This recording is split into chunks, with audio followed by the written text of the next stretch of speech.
So, welcome to the Defiant Spirit. Thank you for tuning in, as always, my loyal fans and followers, on this journey of my teacher and Dr. Victor, teacher mentor, Dr. Victor Frankl, talks a lot about the defiant power of the human spirit. And he talked about it as a pathway for himself and others in surviving the Holocaust. That when everything else was taken away from him, from them, at the end of the day, the one thing the Nazis couldn't take was his defiant power of spirit that is always within us and always there for us to tap into. And I am honored and privileged to be having this conversation today with my friend, Jamie Sarche, who embodies the defiant power of the human spirit personally, but also professionally. And I'm sure we'll talk about both of them today. Hi, Jamie. Hi, B. Thank you so much for having me. And I'm very honored by that introduction. Yes. So anybody who doesn't know Jamie, that means you just don't live in Denver, Colorado. So you do live in Denver. You might know Jamie because she's the consummate networker. In many ways, Jamie, you've connected me with more various people in different places and walks of life here in Denver, but especially and particularly when it comes to all things related to death. Yeah, So would you tell us a little bit about that? absolutely. So, for the last 13 years, I have been working with the oldest funeral home that is family owned in Colorado, Feldman Mortuary. I'm the director of pre planning. I help people to put their own funeral or memorial service plans in place long before they need them. Yesterday, I was working with a 52-year-old, and it helps them to get real peace of mind and then helps their loved ones at the time of a death to have a path to walk on when they really need it most. And I was thinking about the idea of the defiant spirit. And I do think that the fact that I am willing to talk about this stuff and to help people to think about it is really defiant, because our society says don't talk about death, don't think about death. That's so morbid. We really have this culture of positivity Mhm. that we're kind of understanding can be quite toxic, if we're unwilling to address anything that we perceive as negative. And I really don't see death as negative. It really can be painful, and sometimes it's really tragic. And it is part of what it makes us human. It is what our life is supposed to end with. Beautifully said, and you're right. It's right in alignment with this idea of defiant spirit. That the crux of what Dr. Frankl taught and stood for is that there's only really one choice we all have in this lifetime. We think we especially like you go to the supermarket and you stand in the cereal aisle and you have 6,000 choices, right? But you don't really have 6,000 choices. You have one choice. Am I going to react based on what marketing tells me to buy, or am I going to choose, right, what I want, what I Mm. need? And whether it's cereal, whether it's a spouse, or whether it's facing your end of life preparations, you only have one choice. Are you going to choose your response, Mhm. or circumstance is going to choose for you? Yes, it's so interesting that you say it that way in this conversation too, because people will often say to me, "Oh, that other funeral home, that's your competition." And quite honestly, my competition is either, are you going to face the fact that you're going to die and put these plans into place, or are you not going to face it and dump that on the people that you love? That's the truth. Are you going to respond to the fact that we're all mortal? Or are you going to force your family to have to react and have to do these things when they are least capable of doing them? So give us a little data. You probably know the statistics better than I do, but last I checked, what's the current mortality rate? Well, today I heard it's still 100%. Still 100% breaking news, folks. Right? Yeah, This and is interesting to be the lifespan has actually dropped by 2 or 3 years. Oh, you mean it tied to quality of life, COVID, all that kind of Yeah, stuff? I think it is. It's really about COVID that, when we're looking at statistics, because so many people died young during COVID, it has dropped the average age of death a couple of years. So I would, this is where I turn to Dr. Frankel, and he really talks a lot about quality versus quantity. If you have a quality life that's Mhm, on your terms, mhm. infinitely more important than a quantity life that's lived in reaction and Yes, fear. yes. And so that's what, what's what you do. I think a word when I think of the work you're doing is empowerment, Yes. right? Well, yesterday did a presentation at a retirement community, and we were talking about advanced directives and also funeral planning. And we were really talking about the quality versus quantity idea. And in our society, we have so many options for medical care. At least if you have insurance, you have those options. And oftentimes, what happens is we get really stuck on this treadmill of there can be some treatment, but maybe that treatment doesn't do anything to make your life better. It might just make your life longer. Mhm. But again, because we're so afraid to even acknowledge that death exists, we get stuck on what I call the path of least resistance. And strangely enough, the path of least resistance in that situation is often doing more at lower quality of life. I think that's true across the board in our society. More somehow is better, Mm, right? When in sometimes more is just more, and sometimes more is less. I mm, look at like with education. How many parents I talk to who want their kids to go to college and masters and doctoral and blah? Do they want to?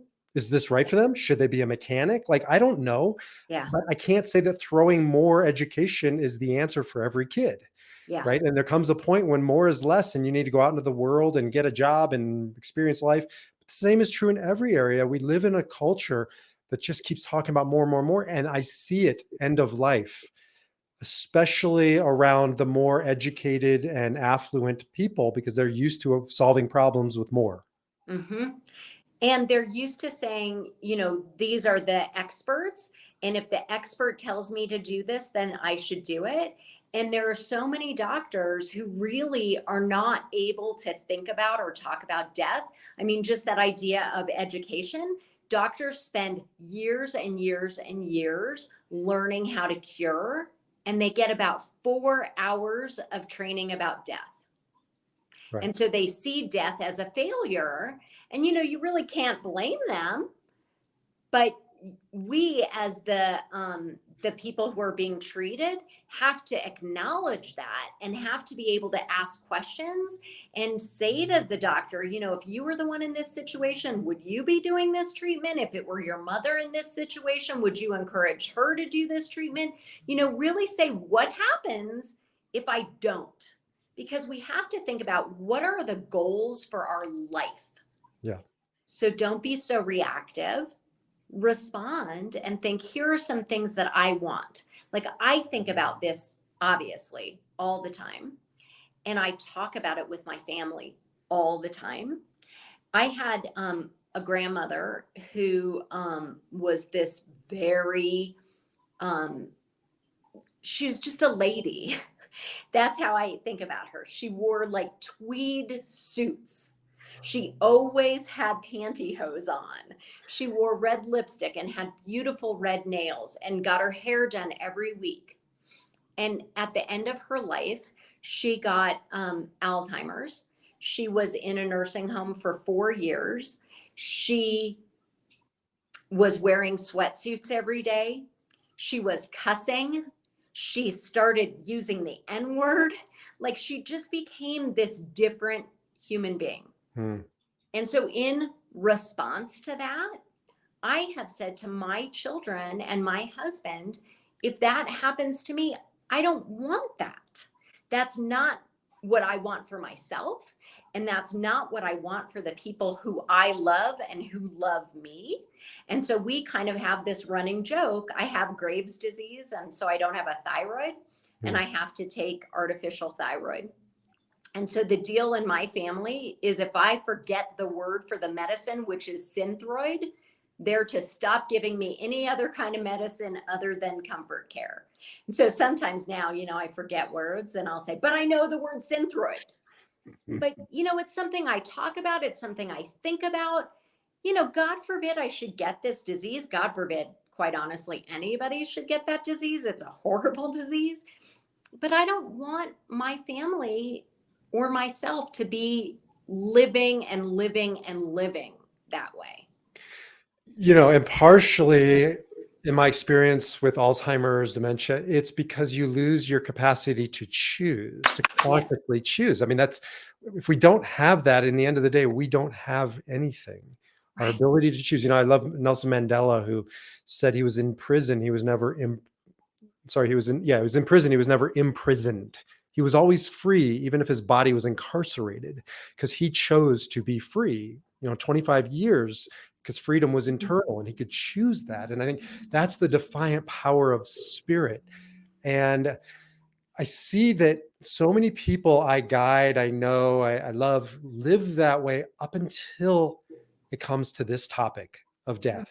And then somehow it's the one taboo, as you like to talk about, that isn't tackled, that isn't treated with that same level of conviction. I just counseled somebody who's a maybe they have $1 billion. I don't know. They got that money because they built a business on facing the hard truths. So they were able to do that in their business life. Now it's facing the end of their life. They can't do it. Like, how did you create an empire around business? And now when it comes to facing your personal hard truths, death in particular, you won't do it. It makes no sense. Yeah. Wow. That is really fascinating. I do think that it's a practice, Mm-hmm. like it doesn't feel great to think about your death. And the other thing is, it's so hard psychologically to understand that someday you're not going to be here. I mean, I know so many people who will say to me, when I'm suggesting they do prearranged funeral planning, they're like, oh, no, I can handle it.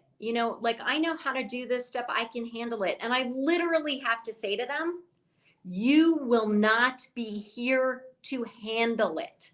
That's really the point. It's for when you won't be here. And it's just so psychologically challenging to understand that someday we won't be here. And I think that that's true of our loved ones too. Like, that's why death is so shocking. Right. Even if somebody is 97 years old and they've been living with a chronic illness for 10 years, the day they die, people will be like, what happened? Um, so in that situation, like with your friend, you were doing what I do as well, which is reframing it away from her towards other, right? Because if you are in this life, you have an other. I don't care if they're, the help or if they're extended family, whatever. Everybody has an other. Somebody's going to have to pick up our bags and carry them and unpack them. Yes. And as a free, autonomous human beings, we should carry our own bags. We should Yes. unpack our own bags. We should prepare our own bags. And when I helped, so this individual I was talking about, when I helped him shift away from himself towards his children, his children's children's children, at that point, a light bulb went off. And I know you have this with your clients, the people you guide, like you just said, it's not about you. And you provided for their education. You want to provide generational wealth. You want to provide whatever you want to provide. This is one of those things. Yes. Yes, you're absolutely right. Although, and you might have found this with this client, is that people are so scared about it that they do think, okay, I've cleaned up every other mess of my own. I've taken care of my family. Now they can take care of this, which is like, I just cannot face it. So I'm going to dump it on them. And there are just some people that I cannot get through to. And then, what can I do? But I am helping people to understand that. The other thing that I'm helping them to understand a lot is that so many people say, I don't need a funeral. When you're dead, you're dead. And, I agree. I'm sure the dead person is fine. In fact, I think I've learned that from Rebecca, that the dead person is fine. But the people who love that person, they're not fine. And they need something. It isn't just about there's a dead body and we got to get rid of the dead body. It really is, somebody died. We have to figure out how to contextualize that. We need to give it some framework so that we can be in the right frame and to really understand what's happening. I mean, I really learned that from you. Just the idea of the ritual helps us to create the context in which we can then start processing the emotion. That's right. So we just went through Passover, and I'm sure you did too, the Seder. And on the one hand, you don't need a Seder. It's not, it's like your house is going to collapse if you don't have one. But what I saw, because we had all of our kids and their friends, it was like a fraternity meets the Seder kind of a thing. But My son came home, and we talked about freedom and slavery from a modern perspective, and how we're all enslaved and how we're all free. But the bottom line was, without the Seder, which means order, the structure, and we didn't, it wasn't my grandfather's Passover of cover to cover, right? And read every word and thee, thou, thy, and everybody's just fetching about, can we eat? It was using that structure to then begin a conversation. Otherwise, we wouldn't have been having with teenagers and young 20 somethings. And so that's the ritual. yeah, That's the thing. That's what you're offering people, is the vehicle. It's not about the casket. It's about the process of getting a casket, all that's around it, or whatever your, end of life choice is, but communicating around that. What do you want?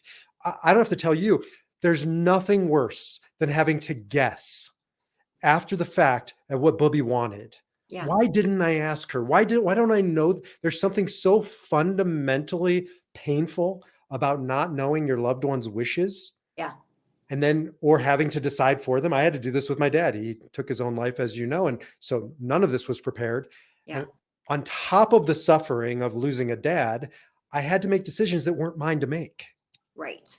And they're decisions that are going to reverberate for the rest of your life. Mhm. So if you make a decision and then regret that decision, there's nothing to do about it. That, especially if you decide, well, we're going to just cremate, there's no undoing that. And a lot of times I'll see situations where somebody will say, I want to be cremated and I want to be scattered in these places. Well, we always put those lists in those places that are really, really special, so we'll know exactly where it is. Well, I'm the kind of person that then I forget where that is. And even if I knew in my head that I was supposed to go to this place and this place and this place, I'm never going to believe that I did it correctly, because I can't look at it. I can't look at it to do the check marks on it. So that's another reason why putting these plans into place ahead of time is so helpful, because the funeral home will always have the file. The funeral home doesn't put it in the real special place and forget about it. They know where it is. And so that helps our loved ones to have a real sense of completeness, which is so very valuable. And Absolutely. it is so much more than just, there's a body, you got to get rid of the dead body. And that's the other piece of it, because when you're talking about this, what I'm hearing is, it's not merely a checklist. It's the process, right? How do you go about this? It's sort of like when I've taken vacations before, and I'm rushing everybody to get out the door, and I'm rushing them to get to the beach, and I'm rushing to get their why so that we can have a good time. And all they remember is me like rushing them and being, neurotic and upset and angry. And I forgot the point. The point isn't to get to the beach. The point is to be together on this journey to, the sitting in traffic can be more memorable than the actual beach if we're talking and communicating and connecting. And I see that with end of life. It is such a missed opportunity when it is only a checklist. Great. It's a great starting point. Check Yeah. the boxes. But there's a process that you can engage a family in that is meaningful. Has that been your experience? Absolutely. And the other thing is, that's what having these conversations forever, like I have had these conversations with my children since they're 24 and 26 now. I've been having these conversations since they were small children. And I've been using these opportunities to talk about what our values are, to talk about love, to talk about connection, to talk about what is meaningful to me in my life and meaningful in their lives. These are really important opportunities. And they are ways that we can know each other more deeply. And so it's incredibly valuable. And we've used opportunities like if a pet dies to practice, to be able to grieve those pets, to have funerals for those pets, we've said Kaddish for a hamster. It is valuable. See, my wife is more of an animal person, so she'd say, I'll be practice for her to get ready for her dog dying. So, um, so there's a lot there. And one of the things you just touched on is, one of the things I'm committed to is helping people, what I call take back their power. Yeah. We give away our power, and in our society, we've given it away around death. We say it happens at funeral homes. Great. I'm glad it does, but that's not an absolute, right? Right. And we give it away to specialists. We give it away to, other people because we're scared. And then what happens, you see this all the time, if you don't deal with it, if you don't talk about it, it's that thing in the room that just is there, but nobody can talk about. And so what you've done, you intuited that at a young age and you shared it with your kids. You showed them that this is not something to be feared, but embraced, and that we can take back our power around it. And then there's an organic process that happens. And I really think that that's part of our challenge is we just wait for the big moments to have this conversation versus what you did. You're on, I think you're on mute. There you go. I lost you for a minute there. I'm so sorry. That's okay. Want me to recap? Yeah. I was just saying the process that you went through with your kids is the important piece because we outsource our power around death. And then it's off limits. We don't talk about dead grandpa and grandma. We don't talk about the scary things. Like if you talk about it, it's real. It's sort of like Voldemort, right? Yes. And anything that we refuse to talk about has way too much power. Totally. You're exactly right. And when we turn on the lights, we understand that it's safe. One of the stories that I tell is the idea of, waking up at 2:00 in the morning and you're so agitated and anxious and you're anxious about whatever, your mind is spinning, spinning, spinning. And then when the sun comes up, you can think, oh, that wasn't such a big deal. I know how to handle that. I can do this. But when it's dark, it's terrifying. Terrifying. And that's what this is. If we can just talk about it, we don't have to be scared. And that doesn't mean we're not going to be sad. That doesn't mean it's not going to be painful, but it doesn't have to be scary. I met a guy who once shared that the only time you go to the cemetery, or the first time you go to the cemetery is when your parent dies. And I thought, are you kidding? And he called it his family tradition, which I'm sure he believed, but it was really, I think, his parents wanting to protect him from ever having to go to a cemetery. They were afraid. Yeah, they were afraid. And so the first time you ever go is when it's so charged. That doesn't make any sense to me. We should be coming just to practice, just to find out it's a safe place.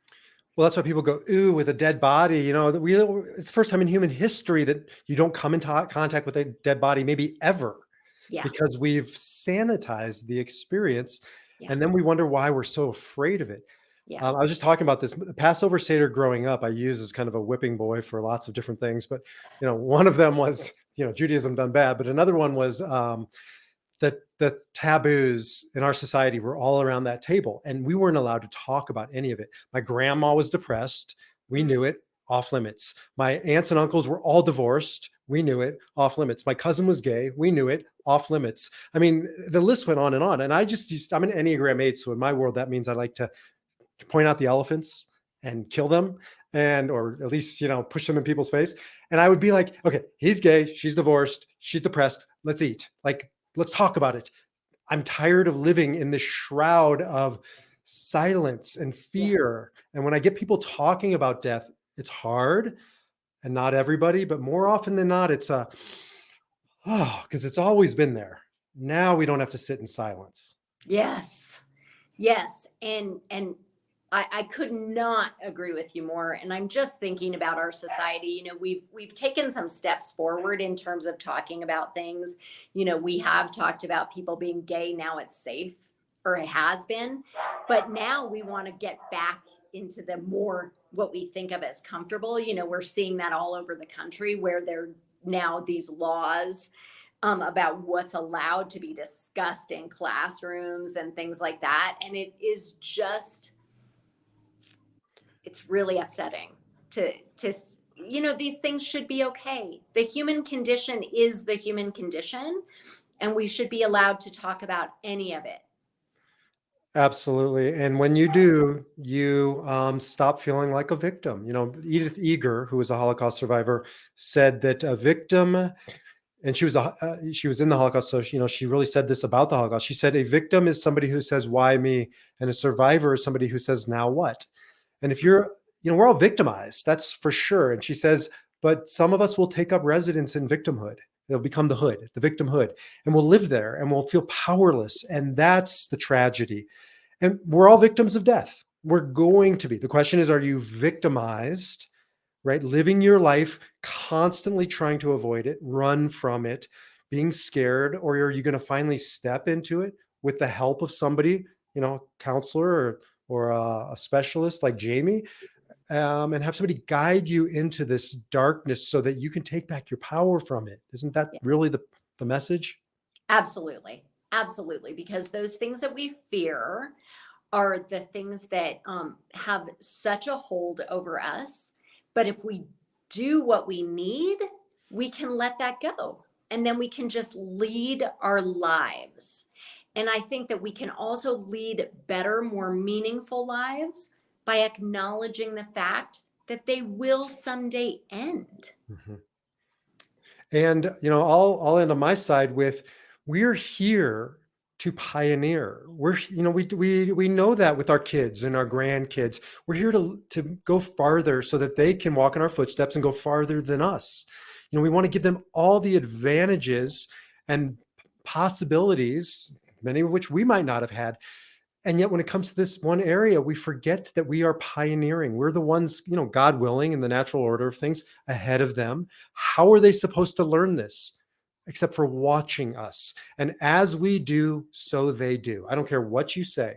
You tell your kids to not smoke, but you smoke, statistically, they're going to smoke. You Right. tell your kids not to fear death and prepare for it, and you don't, they're going to follow your lead. You have an opportunity to pioneer for them new paths into this unknown.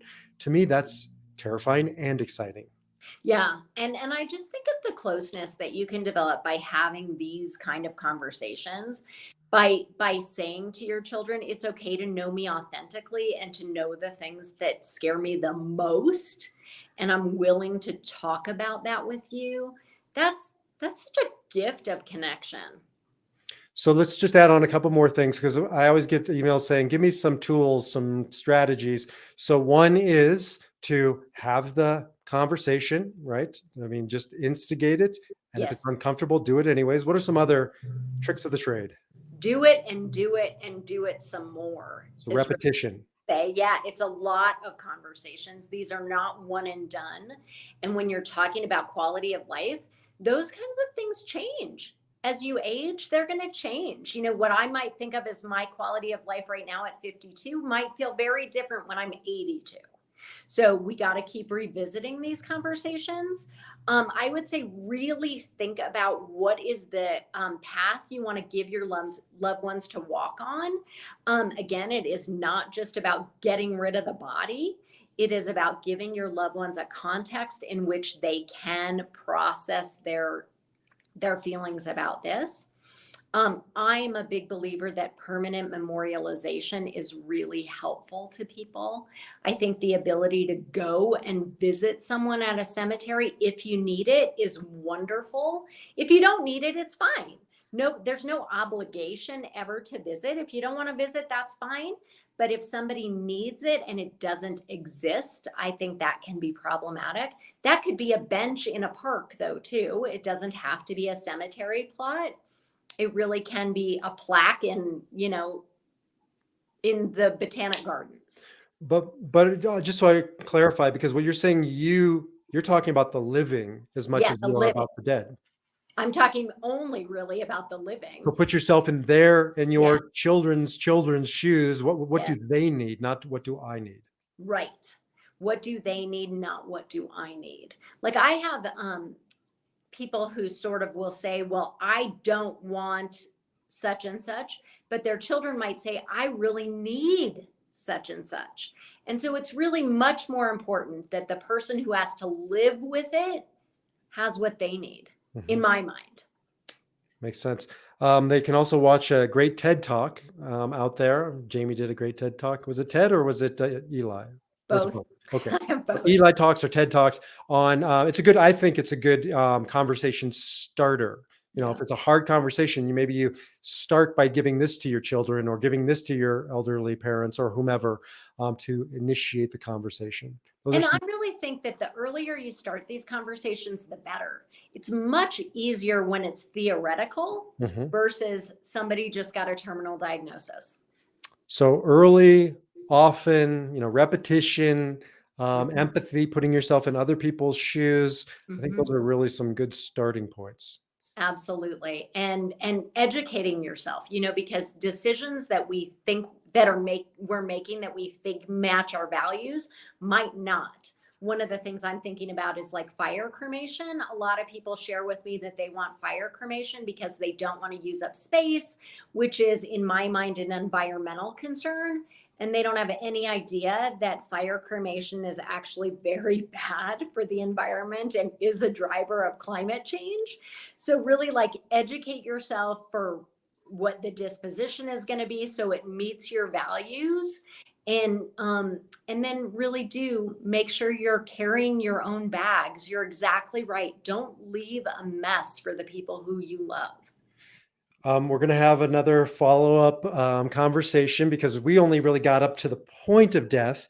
And I know we're both also passionate about, well, at that moment, then what happens? What are the choices in a evolving marketplace and landscape? What are the new technology advances, the new opportunities that can, as you and I have talked about before, that flip the script Yeah. from desperation to inspiration? Because you'll walk away from our next conversation. This is just a good, segue to the next podcast we do together.